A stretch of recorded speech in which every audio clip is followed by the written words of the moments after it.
Welcome to the Unify Us podcast series. My name is Pat Stansbury. I'm the Executive Director of the National Foundation of Patriotism. I'm here today with our founder, Nick Snider. Nick, welcome. Good morning, Pat. Glad to be here with you. We're excited. Look forward today. to sharing some great information with our viewers. Yeah, we're so excited today because we're going to actually get to talk about our foundation, a little bit of our history, and more about our future. Right. So for those of you who have never heard of us before, we are the National Foundation of Patriotism. We are a 501c3 nonprofit organization dedicated to raising awareness of the meaning, message, and mission of patriotism in America, and most importantly, its relevance to the daily lives of our citizens. The National Foundation of Patriotism was founded in 1996, and we're going to talk to Nick about why he started it, what got his interest in this subject, and how he determined to move us forward. So Nick, let's talk for a minute about why you started the National Museum of Patriotism, because that's where you actually began. Well, Pat, I have been a collector all my life of many, many, many items. But the majority of items I collect are patriotic items. Something that very few people have ever heard of. It's a thing called military sweetheart jewelry. And these were items that were either bought or made by soldiers or their family members to wear in recognizing someone was in the service. Many people have seen the blue star and the gold star indicators that someone wearing a blue star in a family says somebody's in the service. The gold star always represented that somebody has died in the line of service for this country. Mm-hmm. But so few people know the depth and the history of patriotism and love of country. And that's what we focus on. We bring it to light for many, many people. We've been blessed to be in existence for this great length of time and have had so many fine supporters to what we do. And so we look forward to sharing with you as you watch this video some of the other things of importance, Pat. Well, one of the things that was really exciting to me was finding the National Museum of Patriotism right here in downtown Atlanta. At the time, we were on Spring Street. I met Nick in October of 2004, and I just joined as a volunteer the next weekend, brought my kids, brought my neighbors' kids, and I loved it. What Nick created at that time was what every parent that loves America and wants their kids to know about this great country. Well, I remember very vividly, Pat, meeting you, and you were with another individual, and both of you were outstanding persons. You were selling the in-house magazines for hotels, the advertising aspect of it, and I was working realizing what you were doing and selling is a great deal of what I have to do. We started by me taking you into a building that I had purchased, a 17,000 square foot building in Atlanta, Georgia, across from the Center for Puppetry Arts. Bought that building and with the full intent of creating a museum. Fortunately, I had a number of people that joined me in that, and we physically opened it as a museum in 1998 at a very low level and local level at that point. So when I came into the museum, what I saw was what I needed to teach my own kids. I saw exhibits about things that were important, that were fun and encouraging and exciting. And I was thrilled to know that they were having public school teachers, private school teachers, and homeschoolers as part of their, their base of, you're going to see me cry a lot through this, just have to get used to it. It was an exciting place to be, and it was great for teachers and educators and parents as well. Pat, let me just comment, because it's very important people know something you'll forget to mention.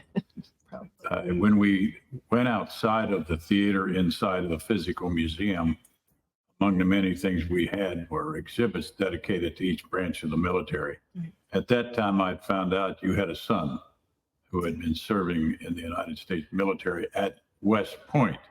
And I believe he was very close to graduating at that point. He was. And it was just an amazing experience for our whole family to be a part of this amazing organization. And as we continued to progress, it just got better. And I saw aspects of our nation get better because we were there. We attracted schools from every state around Georgia, which was always amazing to see buses come in with a different license plate. It reminded us that what we're doing is important, and what you're doing, just even learning about us, is important, because it's very important that we stay together. Our nation currently is in crisis, but we are not. The nation can have problems, but American people, as long as we stand together, we can continue the great life that we have here in America. We'll have problems. It'll get difficult. We'll have decisions to make.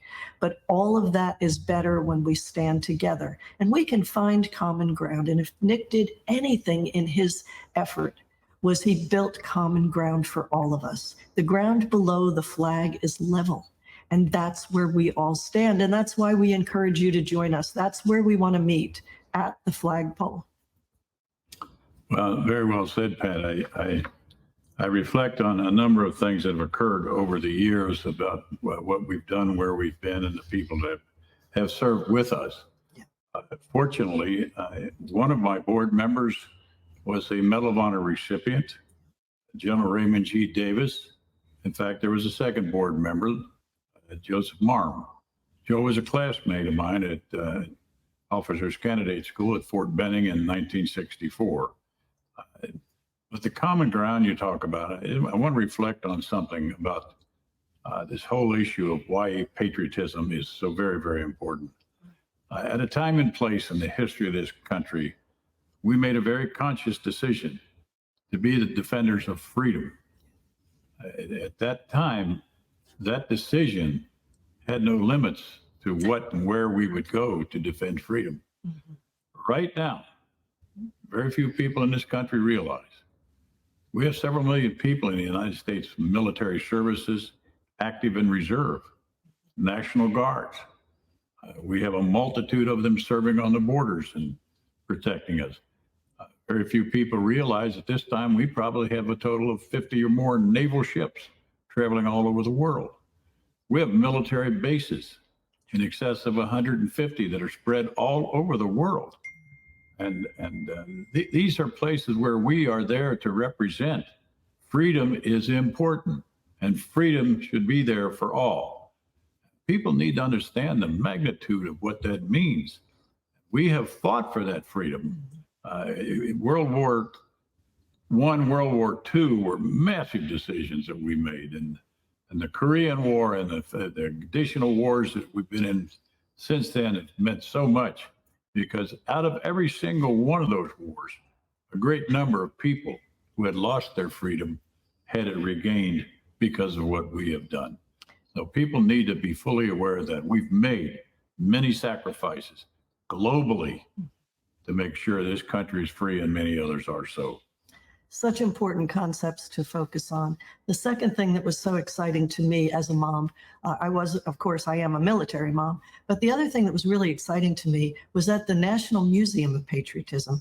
We got to see and touch and feel and talk to and interact with real American heroes, a couple of which Nick had mentioned here. We'll talk about a few more of those as well as we progress in this video. But what was really exciting to me, as like I said, just walking in off the street, was that he provided a place to go.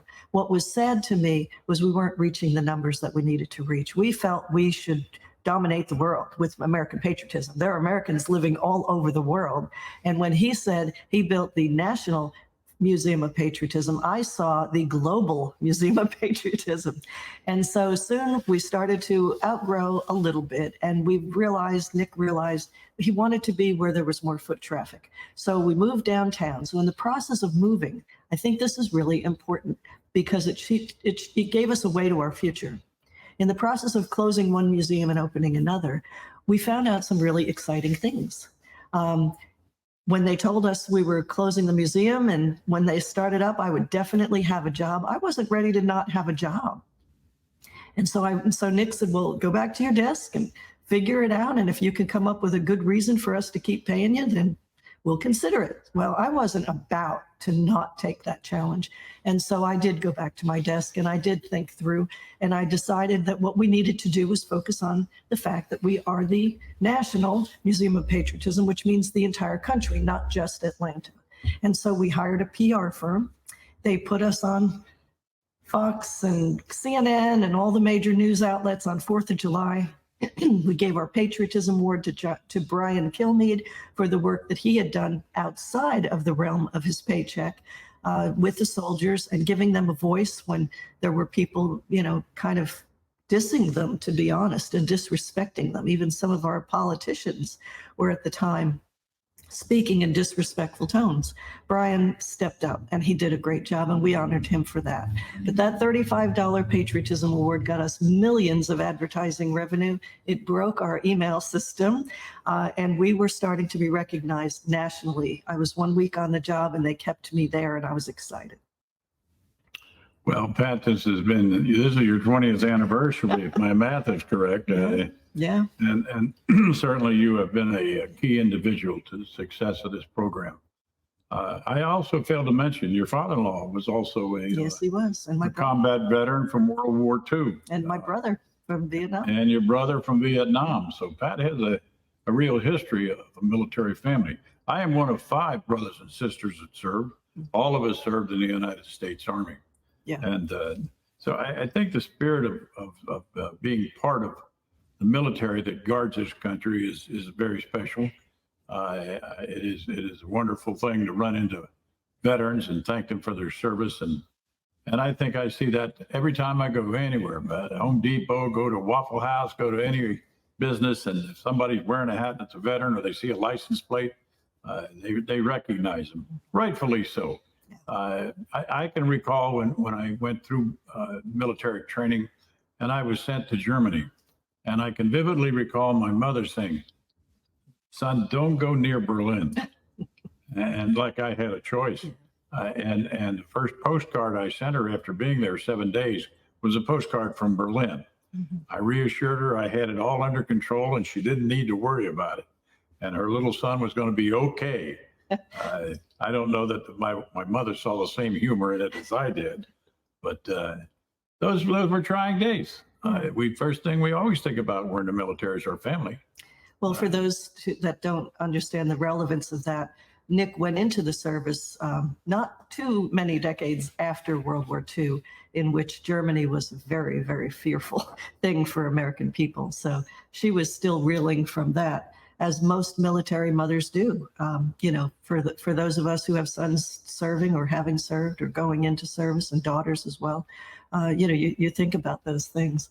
But I want to talk about the other side of the National Foundation of Patriotism, and that is the non-military side. We really weren't 100% military, not to say we don't honor them in every way we can, but we do honor the rest of the things about America and the people of America who really help make this nation a really wonderful and great place to be. Well, Pat, let me just add something here. You're working on a full-blown campaign of Free the Flag. Yeah. And I think the folks that are out here are experienced individuals. They see flags, they recognize that they're always a good feeling when you drive through a community and you see a number of American flags on homes and certainly on businesses. And a number of people have either a sticker on their car or a license plate with a flag on it or what have you. But that flag it's a symbol, and it's a simple symbol. It has 50 stars on it and 13 stripes, and there's a purpose and a principle for every item that's on that flag. But more importantly, that flag stands for one item of importance: freedom. And that is the message that we continue to promote. And your point of freeing the flag is we need more people to fly that flag. We need more people to rally around that flag. We need more people to physically step up and demonstrate their own patriotism and love of this country. That's certainly one very simple and easy way to do that. Mm-hmm. Free the Flag is one of my favorite campaigns. We have several, which we'll talk about as well. But Free the Flag is important. And if you can only imagine in these trying times, These are horrifying times for a lot of people, and they're devastating for many families as well, with the economy as well, kind of hitting them hard. But the idea that you feel alone, that is what's really harsh. That's what really makes it really bad. So the National Foundation of Patriotism wants to encourage you, stand together. When you go drive down a street and you see every house with an American flag flying, you know you're in common ground. You know you're in a good place. You know you're where people that feel that the way you do are. You're with your tribe. And this is a really important thing. So we're encouraging everybody, put that flag back on your house and leave it up and keep it up.